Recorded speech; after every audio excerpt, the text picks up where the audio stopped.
आगे जी, good evening मेरे दोस्त। आफ्टरनून ही चल रहा है, आफ्टरनून ले लो यार। गुड आफ्टरनून मेरे भाई। आप सभी का स्वागत है वर्ब की इस प्रैक्टिस की मुहिम में। और आज हमारी वर्ब की प्रैक्टिस क्लास नंबर 6 है। आई थिंक 5 है, 6 है। बताइए सर। अगर हम प्रैक्टिस क्लास की बात करें तो हमारी वर्ब की प्रैक्टिस क्लास आज 5 है या 6 है?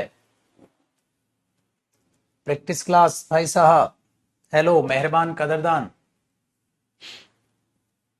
आज की क्लास नंबर 5 है या आज क्लास नंबर 6 है सर?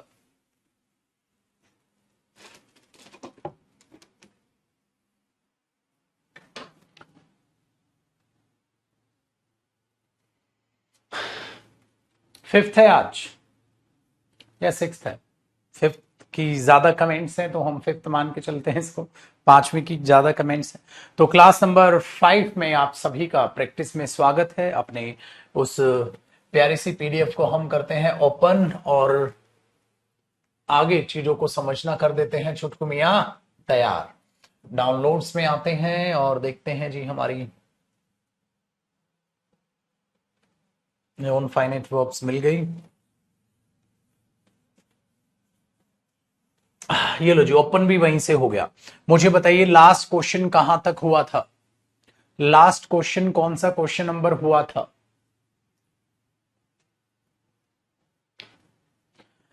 लास्ट क्वेश्चन नंबर कौन सा हुआ था भाई?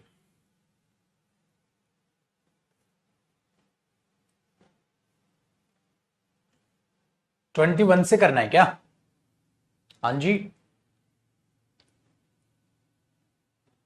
बताइए।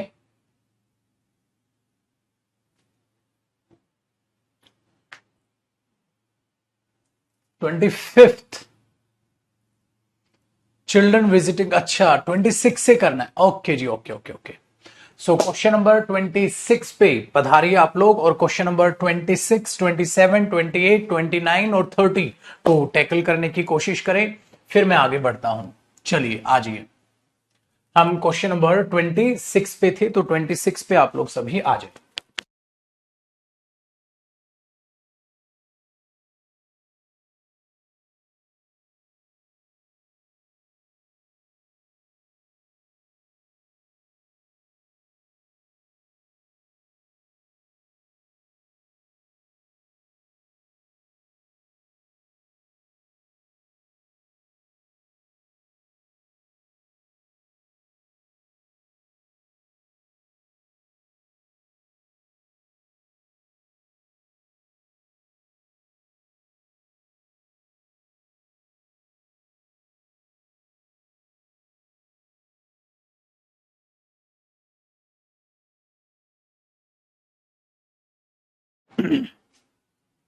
एक एक बार पढ़िएगा, समझ आ जाएगा, चीजों को छोड़ दीजिएगा। कंफ्यूज नहीं होना है, ठीक है ना?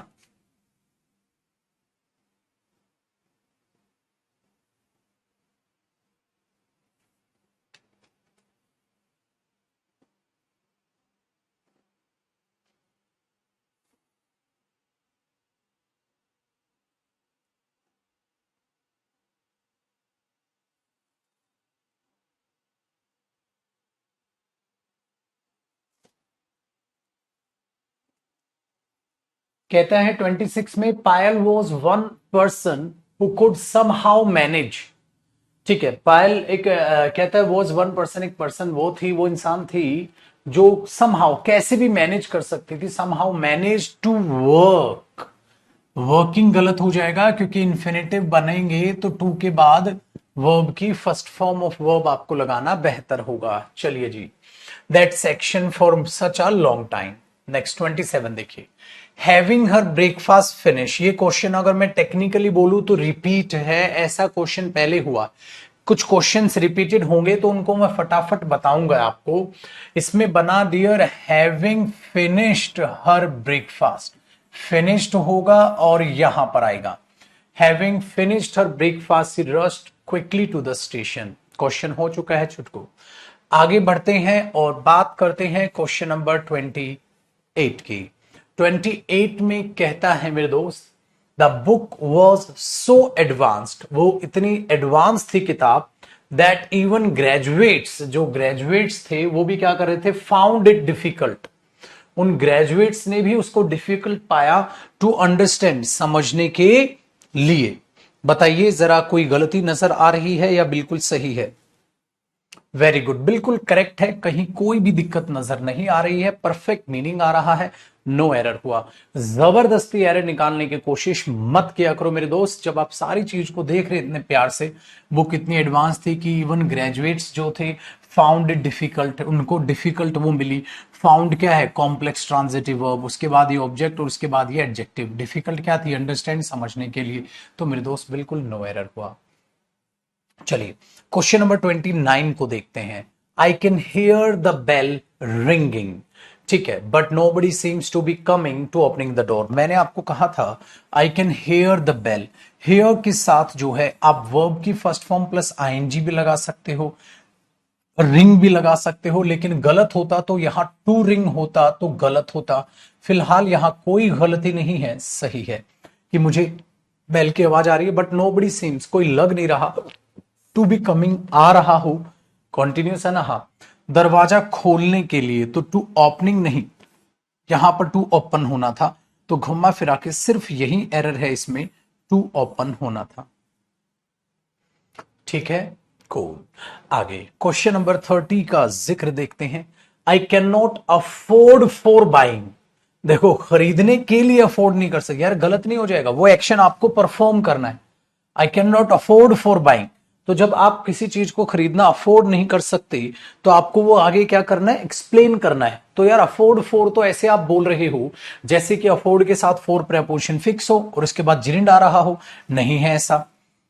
तो अफोर्ड तो सिंपल यूज होता है, तो मैंने बोल दिया इसी ठीक चीज को ठीक करने के लिए, I can't afford to buy, I can't afford to buy books, I can't afford to buy books, तो आप सिंपली ही तो उसे लिखेंगे। डन है, आसान हो गया। तो इस तरीके से जब आप इन चीजों को देखेंगे मेरे दोस्त, तो चीजों को आप समझ पाओगे, ये सिंपल सा फैक्टर आपके दिमाग में बैठ गया। कोई दुख तकलीफ तो नहीं है, मजा आ गया, वेरी गुड। तो I can't afford to buy books यहां पर हो जाएगा। चलो क्वेश्चन नंबर 30 के बाद आते हैं स्टेप नंबर 3 पे। अब इसके क्वेश्चंस को जरा टैकल करने की कोशिश करते हैं, और प्यारी सी अगर मैं चीज बताऊं तो आप लोग इनको बना पाओगे। तो कहां तक ट्राई करो छुटकू मिया, 37 तक, 31 से लेकर 37 तक आप लोग पहले कोशिश कीजिए। 31 से लेकर 37 तक आप लोग कोशिश कीजिए।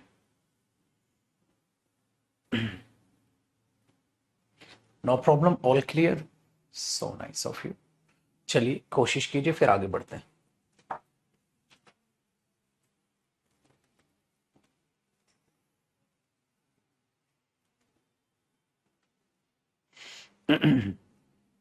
आप ये सारे कर पाएंगे। अब ना थोड़ा कॉन्फिडेंस भी बढ़ाओ अपना, क्योंकि आपसे ये सारे क्वेश्चन सब बनने चाहिए।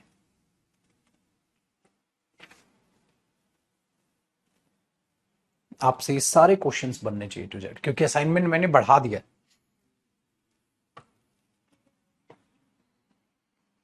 नंबर ऑफ क्वेश्चंस जो है ना वर्ब के, वो बढ़ा दिए मैंने।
अच्छा है, good.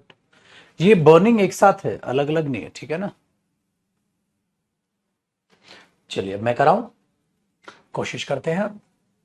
Being a pleasant morning I decided to go out. देखो भाई, अगर आई है तो ये इसी का एडजेक्टिव तो नहीं बन सकता, तो मुझे यहां लगाना पड़ेगा it being a cold morning, है ना, क्योंकि वो उसका एडजेक्टिव डायरेक्ट नहीं बन सकता है। वेरी गुड, आगे बढ़ते हैं। मैंने क्वेश्चन नंबर 32 को देखा। इफ आस्क्ड फॉर चॉइस, अगर पूछा जाए उसकी चॉइस है। देखो भाई साहब, हमेशा याद रखिएगा, इसमें एक प्यारी सी चीज बताता हूं। इफ के बाद डायरेक्ट वर्ब की थर्ड फॉर्म यूज कर ली जाती है, और ये अंडरस्टूड हो जाता है कि जो आगे पूछ रहा है उसी के बारे में बात चल रही है। तो कई बार आप कंफ्यूज हो जाते हैं कि इफ कंजंक्शन के बाद डायरेक्टली वर्ब की थर्ड फॉर्म कैसे आ गई, ठीक है ना। इफ आस्क्ड, अगर पूछा जाए उससे, उससे किससे, नेहा से।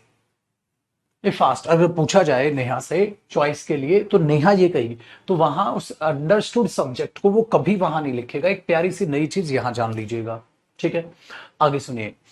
Neha would prefer, Neha prefer करेगी। भाई प्रेफर क्या करेगी, मैंने बोला प्रेफर का ऑब्जेक्ट क्या है, spending her holidays in a village to crowded cities. अब क्वेश्चन नंबर 32 में इतना ज्यादा उसने एडजेक्टिव एडजेक्टिव खेला है ना, कि आप अगर देखेंगे क्राउडेड सिटीज में क्राउडेड क्या है, क्राउडेड क्या है, वेरी गुड, एडजेक्टिव है। स्पेंडिंग क्या है, ऑब्जेक्ट है, जिरिंड है टेक्निकली देखोगे तो प्रेफर अपने बाद क्या लेता है, ऑब्जेक्ट, ऑब्जेक्ट कैसे, तो if asked for choice Neha prefer spending, ये जिरिंड है, spending her holidays in villages. अगर नेहा से पूछा जाए तो अपने हॉलीडेज कहां करेगी, विलेजेस में स्पेंड करेगी। किसके बगाई जाए, टू क्राउडेड सिटीज। अब बच्चा पता है क्या सोचता है, कहता है टू के बाद ये कैसे, ये टू प्रेपोजिशन है। पता है क्यों, क्योंकि जो प्रेफर होता है उसके साथ टू प्रेपोजिशन आती है। अगर पेपर में इसे एरर देना होता ना, यहां देन दे देता, और प्रेफर के साथ देन नहीं, टू आता है। टू किसके, क्राउडेड सिटीज। सिटीज क्या हो गया, नाउन, क्राउडेड क्या हो गया, एडजेक्टिव। तो Neha would prefer spending her holidays in villages to crowded cities. ये है जो इसका एग्जैक्टली मीनिंग है, ठीक है ना। ये है जो इसका एग्जैक्ट मीनिंग है, आप देखोगे तो एग्जैक्टली यही मीनिंग है इसका, ठीक है। बहुत बढ़िया। जैसे I prefer tea than coffee, tea to coffee, तो वो टू यहां ये वाला है। तो फिलहाल 32 में हुआ हमारे पास नो एरर। बहुत बढ़िया। क्वेश्चन नंबर 33 को आपने देखा होगा। Rani is so busy in her current assignments, Rani बहुत बिजी है, एज टू टेक अप, ताकि वो ले सके, हाँ क्या ले सके, न्यू वंस, न्यू असाइनमेंट ले सके, करेक्ट। तो अभी वो बिजी है अपने असाइनमेंट्स में, करंट असाइनमेंट जो उसके पास है, ताकि खत्म करे और जल्दी से नई ले सके। अगला, हैविंग फेल्ड टू गॉट, देखो सिंपल सी बात है, हैविंग फेल्ड, फेल हो गया वो बिल्कुल ठीक है। हैविंग बीन फेल्ड, फेल किया नहीं जाता, होते हैं, याद रखिएगा, बीन होता तो एरर होता, एक एरर ये दे सकता है पेपर में। टू गॉट, गॉट नहीं भाई साहब, क्या होगा, गेट। तो मजा तब आएगा यहां बीन देख देता। Having been failed got result in her first attempt she, तो यहां किसका एडजेक्टिव है, ये शी का। ये सारा का सारा इतना बड़ा ये हैविंग वाली जो फ्रेज है, ये इसका एडजेक्टिव है। तो अगर पेपर में मुझे क्वेश्चन बनाना होता मेरे बच्चे, तो मैं क्वेश्चन इसको ये देता, इधर कर लेता गेट, मतलब इसको तो ठीक दे देता, और मैं यहां बीन लगा के देता। Having been failed in the, having been failed to get good marks या good results in her first attempt, she did not try again, उसने दोबारा ट्राई नहीं किया था। तो बच्चे का ध्यान या आपका भी देखना बीन पे जाता ही नहीं। क्यों, क्योंकि ये स्टेटमेंट इतनी बड़ी हो गई ना, एडजेक्टिव यहां तक, ये यहां तक की स्टेटमेंट इसका एडजेक्टिव। तो वो इतनी बड़ी स्टेटमेंट हो गई, तो आपने क्या चलता, आपका ध्यान ही वहां तक हट चुका होता कि एक्टिव है या पैसिव है। पेपर में तुम इसे नो एरर मार देते। ठीक है, तो एरर क्या हो जाता कि बीन फेल किए नहीं जाते, होते हैं। एक्टिव वॉइस की सेंस थी, तो हैविंग बीन फेल्ड लिख के पैसिव वॉइस क्यों बना रहे हो। ये चीज आप अपने दिमाग में रखिएगा। तो एक बेहतरीन एरर बन के तैयार हो जाए अगर मैं इस एरर को ऐसे दे दूं कि गॉट में गलती ना करके गेट कर दे। ठीक है, एक बार कमेंट्स आपके करता हूं मैं रिफ्रेश, थोड़ा सा फंस नहीं। ठीक है जी मेरे दोस्त, ये ध्यान रखिएगा। डन है, चलो आगे देखते हैं। क्वेश्चन नंबर 35 को जरा समझने की कोशिश करते हैं। 35 में कहता है बेटा, when I was not able to showing, showing गलत हो जाएगा बेटा, when I was not able to show. ये बहुत अच्छे से आपने हैंडल कर लिया होगा, टैकल कर लिया होगा। My ticket the checker made me by another. देखो फिर इसमें पॉजिटिव वर्ब आ गया, जब मैं शो नहीं कर पाया। ठीक है, तो थी नहीं, चेकर मेड मी, मेड यहां पॉजिटिव वर्ब है मेरे दोस्त, और अगर पॉजिटिव वर्ब है तो यहां बाय बिल्कुल सही है, क्योंकि वर्ब की फर्स्ट फॉर्म वो कमांड करेगी अनादर। तो ये हो गया यहां पर, तो बी पार्ट में एरर हुआ। चलिए जी पाजी देखते हैं क्वेश्चन नंबर 36। देखो मेरे दोस्त, ही केम फ्रॉम अब्रॉड, वो अब्रॉड से आया था। ठीक है, फॉर सीइंग मी, मुझसे मिलने। ऐसा तो नहीं है ना मेरे से मिलने की वजह से नहीं, मुझसे मिलने, कोई भी काम परफॉर्म करने आए हैं तो आपको टू मीट या टू सी, सी का मतलब मिलना भी होता है ना, तो आपको उसे इन्फिनिटिव में लिखना चाहिए, फोर प्लस आईएनजी में, रीजन बताने के लिए कतई नहीं। ठीक है, वेरी गुड। तो ये चीज आप दिमाग में रखिए। चलो क्वेश्चन नंबर 37 देखते हैं। He went inside the burning house, जलते हुए घर में चला गया वो। तो बर्निंग यहां प्रेजेंट पार्टिसिपल है, क्योंकि ये एडजेक्टिव का काम कर रहा है। बर्निंग एक साथ है भाई, ठीक है ना। Very good. आगे, इवन दो, हालांकि, हालांकि आई एडवाइज्ड हिम, मैंने उसे एडवाइज किया था, टू डू नॉट गो, ना जाने के लिए मैंने उसको एडवाइस किया। तो इस सबको कचरे को हटा के नॉट टू गो ना लिख दो, क्योंकि इन्फिनेटिव को नेगेटिव करने के लिए नॉट टू कर दो। उसको डू नॉट की जरूरत नहीं है, प्रेजेंट इंडेफिनिट टेंस नहीं है, डू नॉट लगाओगे। इसने क्या किया है, टू लगाया, डू नॉट गो कर दिया। अरे don't go, do not go, ये प्रेजेंट इंडेफिनिट इंपेरेटिव सेंटेंसेस होते हैं। इन्फिनेटिव का जो नेगेटिव होता है वो इन्फिनेटिव लिख के उससे पहले नॉट लगा दिया जाता है। So I advised him not to go, ये इसका करेक्ट सेंस होगा। चलो मेरे दोस्त, क्वेश्चन नंबर 38 से लेकर 41 तक ही कीजिए पहले, ये चार क्वेश्चंस को फिर दोबारा ट्राई कीजिएगा।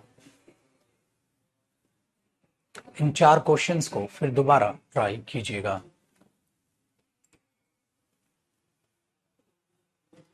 लिखा है वीकेंड, चलो अरे मैं क्यों करा रहा हूं? पहले आप ट्राई करो।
डन मेरे भाई, चारों क्वेश्चंस तैयार। चलिए जी, करते हैं इस चीज को। देखो, क्वेश्चन नंबर 38 में कहता है we can see through his hidden his sudden friendliness. देखो, सी थ्रू का मतलब पता है क्या होता है?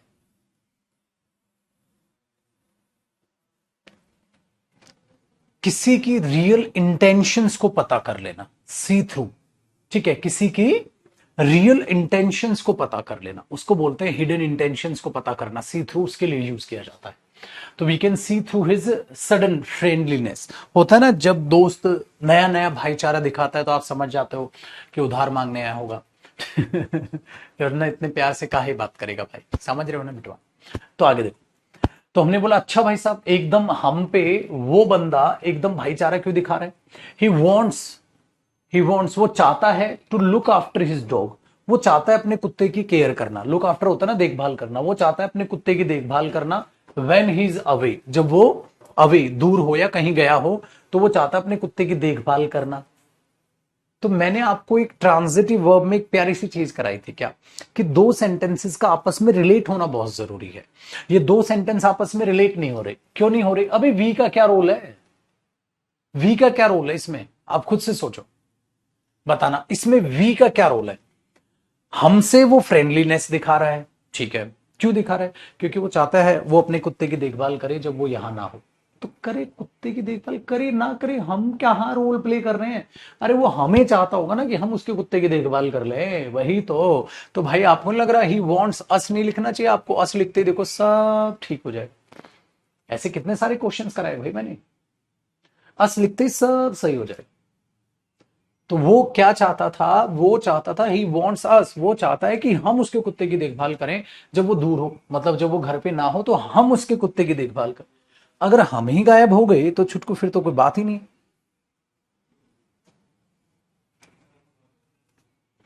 ठीक है। अच्छा, एक और प्यारी चीज हो सकती है। ठीक है, कैसे? आप इसमें पैसिव वॉइस का यूज कर सकते हो। पता है कैसे? बताओ। देखो, he wants he wants us to look after he want us to look after his dog। वो चाहता है हमें कि हम उसके कुत्ते की देखभाल करें। बहुत प्यारी चीज बताता हूं। आप इसको अगर अस को आगे ना रख के कुत्ते को आगे ले आए, बताओ। अगर अस को आगे ना लाकर कुत्ते को आगे ले आओ तो मैं पता है क्या बोलूंगा? ही वॉन्ट्स हिज डॉग। वो चाहता है कि उसका कुत्ता, हिज है बेटा ये, he wants his dog, he wants his dog. हाँ, अब एक बात बताओ, his dog to look after, क्या उसका कुत्ता देखभाल की जाए करेगा या उसके कुत्ते की देखभाल की जाए? वो चाहता है उसके कुत्ते की देखभाल की जाए। तो पैसिव वो इसमें इंफिनिटिव का पैसिव यहां रिएक्ट कर सकता है। क्या टू लगाओ? हाँ, टू लुक आफ्टर है। हाँ, तो आप क्या कर दो, to be, be plus third form होता है ना पैसिव, बी तो आ गया, इसकी थर्ड फॉर्म क्या हुई? To be looked after. To be looked after, by us भी लिख सकते हो और बाय अस आप स्किप भी कर सकते हो। आप स्किप भी कर सकते हो, आप ऐसे भी कर सकते हो। तो आप क्या लिख दोगे? He wants us to look after his dog और he wants his dog to be looked after. क्या कहते हो भाई साहब? बन गया ना खतरनाक क्वेश्चन।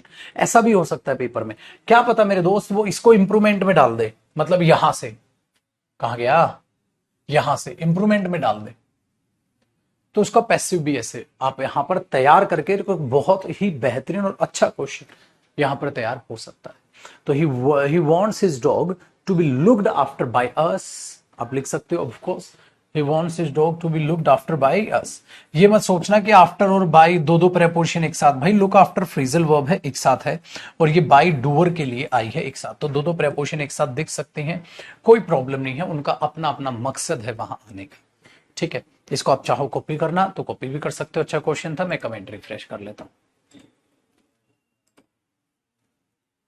ठीक है, बताइए। तो अब तो बनाना एक इजी वे में क्वेश्चन ये तैयार हो गया।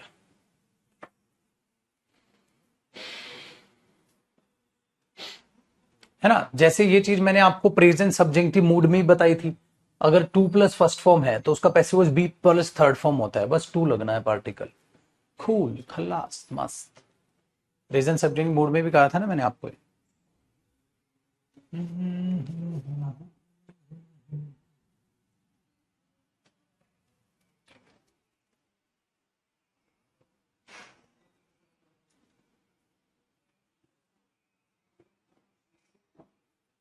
ठीक है भाई, चल अब इसको मिटाते हैं और क्वेश्चन नंबर 39 की बात करते हैं। Rakesh does not know to swim, does not know how to swim. ये तो बहुत अच्छा था, बताओ, ये तो बहुत अच्छा था। हाउ टू स्विम, तो Rakesh does not know how to swim so he is afraid. ध्यान से सुनेगा, अफ्रेड के साथ भाई ऑफ है, अफ्रेड ऑफ वाटर, इसलिए पानी से डर लगत रही भैया। नहीं भाई, राकेश सर को तैरना आता है, आता है। देखो question number 40, he would certainly have been drawn. ओ, बहुत ही प्यारा, बहुत ही गजब, आग लगाने वाला क्वेश्चन है। If he did not know to say, ठीक है,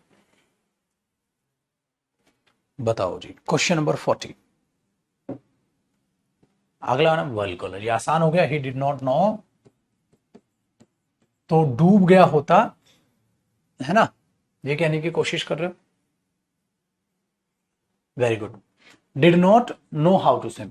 लेकिन क्वेश्चन नंबर 40 में आग लगाने वाला क्वेश्चन मैंने क्यों बोला, बताओ, थोड़ी सी झलक, पास्ट इमेजिनेशन है। डूब गया होता अगर तैरना ना, ठीक है, आता उसे, फिर बताओ। ये मैंने आग लगाने वाला क्वेश्चन क्यों कहा, मेरे मुंह से निकला तो कुछ तो धमाका होगा इसे। धमाका पता क्या, धमाका पता क्या भाई, मैंने आपको ये सिखा रखा है कि जो पास्ट इमेजिनेशन है उसमें हेड प्लस थर्ड फॉर्म आता है। जो पास्ट इमेजिनेशन है बेटा उसमें हेड प्लस थर्ड फॉर्म आता है। ठीक है, एक तो यार कमेंट्स को आग लगी पड़ी आज। मैंने आपको ये सिखा रखा है जो पास्ट इमेजिनेशन होती है उसमें हेड प्लस थर्ड फॉर्म आता है, याद है। अगर उसमें हेड प्लस थर्ड फॉर्म आता है तो इफ के साथ ऐसा तो नहीं है, चलो कंडीशनल याद करो। मैंने बोला ही he would have he would have passed if he worked hard या he had worked hard। तो आप पता है क्या बोलोगे, आप बोलोगे सर देखो इधर पास्ट इमेजिनेशन है, इधर भी past imagination, head plus third form होना चाहिए, वर्क नहीं। वो वही चीज, ठीक है, वो वही चीज यहां देखो, he would certainly have been drawn. ठीक है भाई साहब, वेरी गुड, पास्ट इमेजिनेशन। लेकिन मेरे दोस्त ये तो पास्ट इमेजिनेशन है। If he did not know to swim, बताइए। देखो पाजी, जो चीज वर्ब होती है वो बड़ी खतरनाक होती है। मैंने आपको कहा था अगर आपको स्विमिंग आती है तो आप बोलोगे I know to swim, I know how to swim. लेकिन उस नो वर्ब को आप परफेक्ट टेंस में तभी लेके आओ जब ड्यूरेशन, परफेक्ट स्ट्रक्चर में उसको तब लेके आओ। अगर मैं ये बोलता हूं आई नो हिम, हाँ ये सही है, लेकिन बेटा आप इसको ये नहीं कह सकते आई हैव नोन हिम।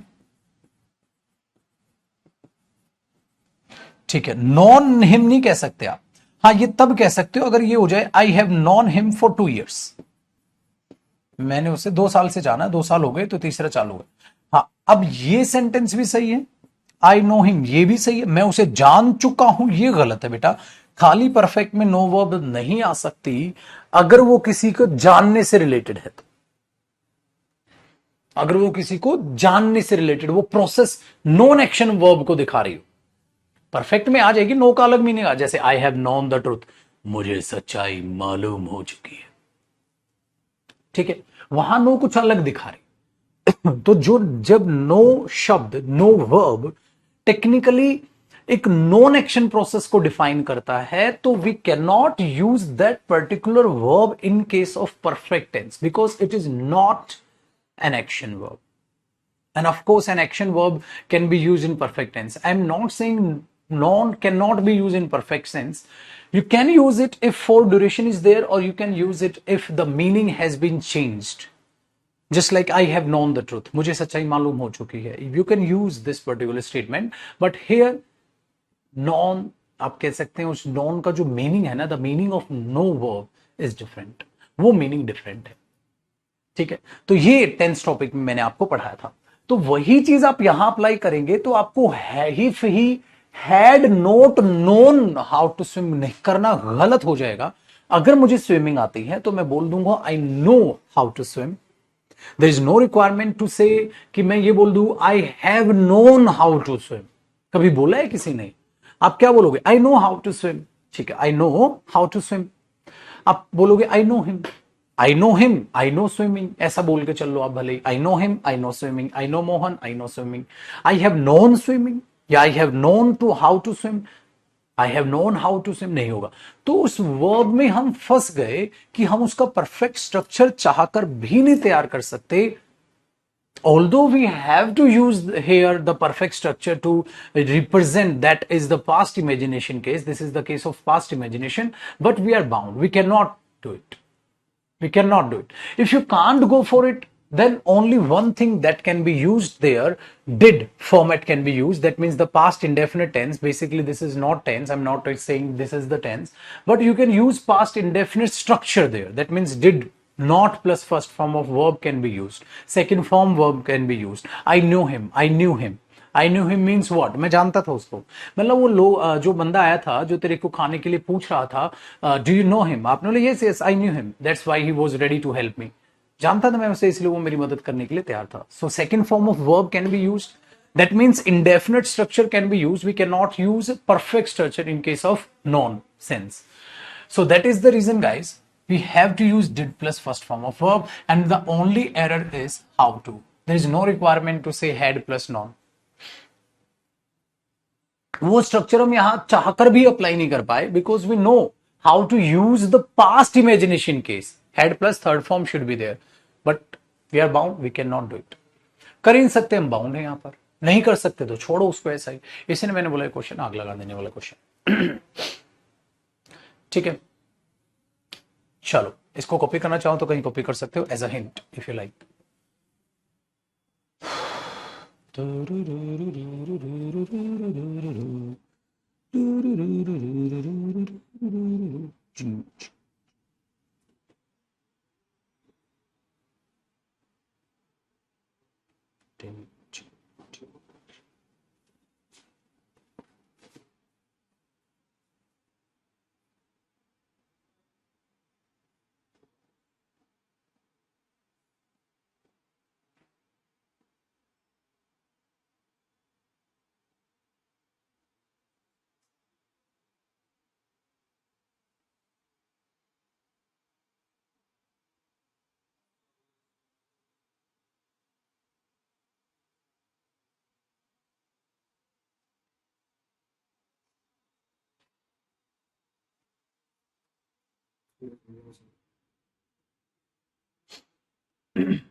हे भगवान।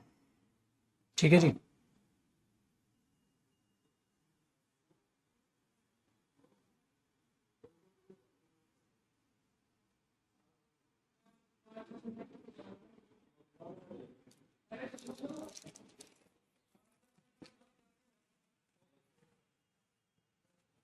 पैसिव स्ट्रक्चर बिल्कुल जी। ठीक है, देखो बेटा, तो एक चीज, अब दूसरा धमाका इस क्वेश्चन का। ठीक है, दूसरा धमाका क्या है? जो चीज यहां है ना, वो धमाका ये है कि आपने चलो उसे करेक्ट कर लिया। कि सर अगर हम पास्ट इमेजिनेशन यूज करते हैं, as we all know, whenever we use past imagination then we have to use would, could or might, of course you can use, but after would, have plus third form should be there. Then why been is there? What do you think? Why been is there? Whenever we use been, of course it is going to be the format of the passive voice, of course, because when we use has, have, or been is there, then we use third form of verb. Let me give you an example from present perfect tense. If I am saying they have done their work, you can say their work has been done by them. This is the passive structure in case of perfect. Has, have, been plus third form. And when we use any model, then of course there is no requirement to use has, you have to use have, because non-finite verb is there, perfect structure is there. And in case of non-finite verb, there is no effect of tense because model is there. So have can be used. There is no requirement to use has. There is no requirement to use had. So has or had cannot be used there. So this is the reason after would we will use have been plus third form of verb. But this is the passive structure. So the sense is he would certainly have been drowned. If you want to skip been there, you can go for it. That means that was the mistake of the particular person. If you want to say someone is going to make him drown, someone is going to make him drown, then in that case, particular case, you have to use passive voice structure there. खुद डूबना और डुबाना, खुद डूबना और डुबाना.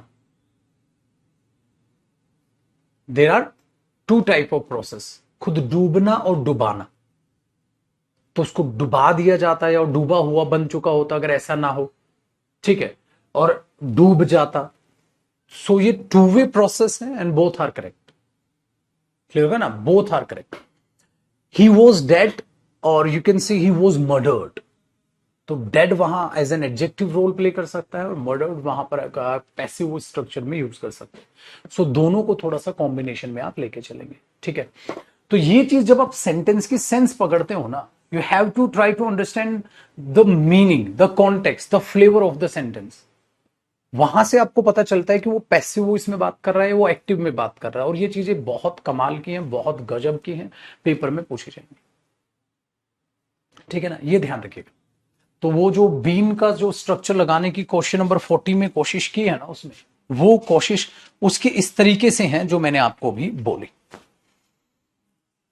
ठीक है भाई, देखें हम question number 41 को. जो बहुत प्यारी प्यारी चीजें थी क्वेश्चन नंबर 40 में जो आपको सीखने को मिली होंगी. क्वेश्चन नंबर 41 की जानकारी ले लेते हैं. बताइए जी, क्वेश्चन नंबर 41 के.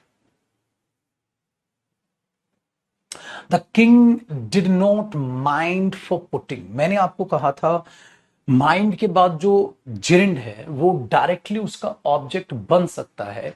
क्या माइंड नहीं करते, व्हाट, तो वहां व्हाट उसका ऑब्जेक्ट डायरेक्ट आ जाएगा, ठीक है. जैसे अवॉइड है, ठीक है, वेयर है, माइंड है, तो फॉर पुटिंग की जरूरत ही नहीं है, आप डायरेक्ट पुटिंग लिख सकते हैं. मैंने बोला would you mind doing it.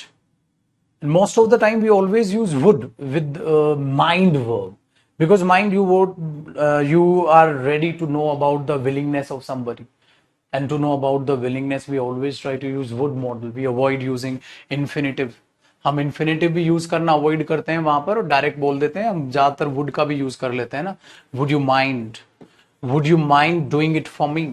आप ऐसे बोलोगे, पता है, would you mind doing it for me. यार आपको कोई एतराज तो नहीं है अगर आप ये चीज मेरे लिए कर दे तो ज्यादातर इस वर्ब के साथ ना would you mind, would you like, would you love. Would you like doing it for me, would you love doing it for me. तो लव, लाइक, माइंड, इनके साथ जिरिंड आप डायरेक्ट फॉलो अप कर लेते हैं क्योंकि वहां कोई एक्शन परफॉर्म नहीं करना है, वहां सिंपल उस चीज को बोलना है आपने, ठीक है. दूसरी चीज, अगर आप किसी चीज को करने जा रहे हैं, जैसे I would love to do it, मुझे करना बड़ा अच्छा लगेगा, अभी करने.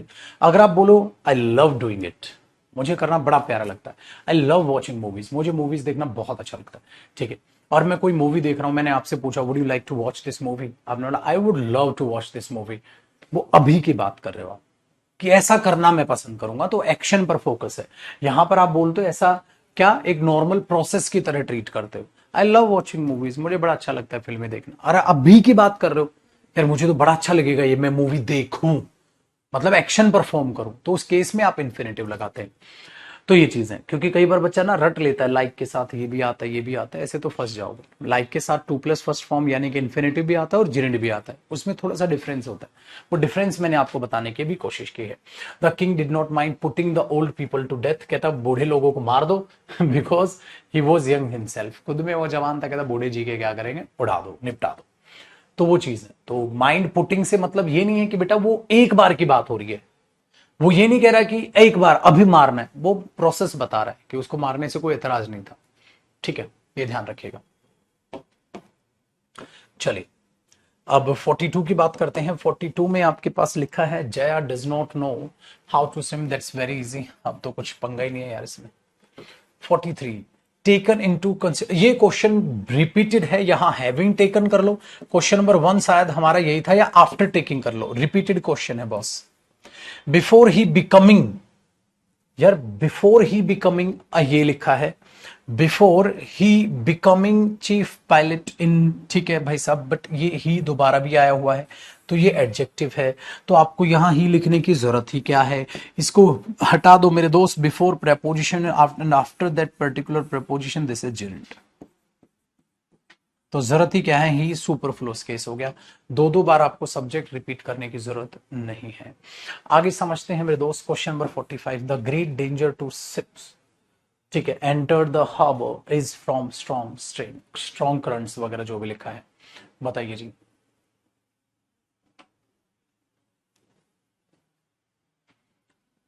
जो जहाज का खतरा था, अच्छा देखो ये क्वेश्चन नंबर 45 भी आसान नहीं है, अच्छा क्वेश्चन है, इसलिए मैंने इसको रोका है थोड़ा।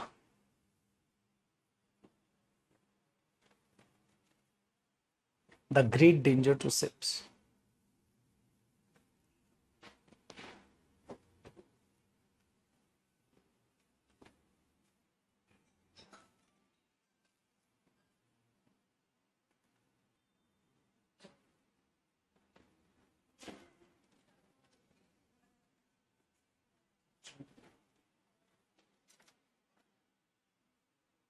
बताओ जी क्या गड़बड़ नजर आई आपको छुटको। अरे वेरी गुड, सबसे करेक्ट आंसर, हमारे पास संवाददाता जुड़ चुके हैं, ठीक है जी। करेक्ट आंसर है भाई ऋषभ, करेक्ट आंसर है जी।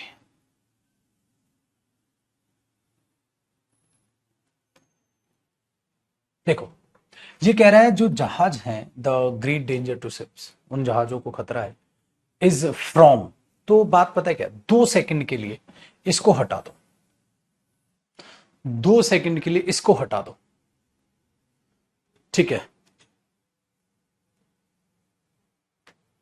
इसको हटा दो, ठीक है, इसको हटा दो तो ये बन जाएगा correct, the great danger to ships is, और ये जो द डेंजर नाउन है ना, हाँ इसके लिए इज आया, आर होता तो पेपर में एरर होता। कहता जो स्ट्रॉन्ग करंट है और स्टॉर्म है उनसे खतरा है उन्हें, हाँ खतरा है उन जहाजों को, हाँ कौन से जहाज, कौन से जहाज, जिन्होंने एंटर कर लिया है या जो एंटर करेंगे या करने वाले हैं, है ना, हाँ। तो यार भाई साहब एंटर्ड लिख दिया आपने डायरेक्ट, तो एडजेक्टिव कैसे बनाओगे आप उसको डायरेक्ट, तो आपको या तो पूरा सेंटेंस ही लिख दो यहां पर, मतलब एडजेक्टिव क्लॉज लिख दो, पूरी की पूरी बात ही लिख दो, एडजेक्टिव स्टेटमेंट लिख दो, या इसको एंटरिंग कर लो। वो याद है children visiting the zoo park वगैरह वाला क्वेश्चन, और जो मंकीज थे प्लेइंग इन द केजेस, याद आया जो पिंजरे में खेल रहे थे, तो वही चीज तो है यहां पर, ठीक है। तो ये चीज आपको दिमाग में बना। एक चीज और बताऊं, बहुत ही खतरनाक, बहुत ही खतरनाक, क्या आप इसमें विच एंटर लिख दो वो जहाज जो एंटर करते हैं उनको खतरा है, हाँ तो एंटर करते हैं मतलब ये बात क्या पता तुम सब जहाजों पर लागू होने वाली बात बोल रहे हो, प्रेजेंट इंडेफिनेट बना दो यार, विच एंटर लिख दो।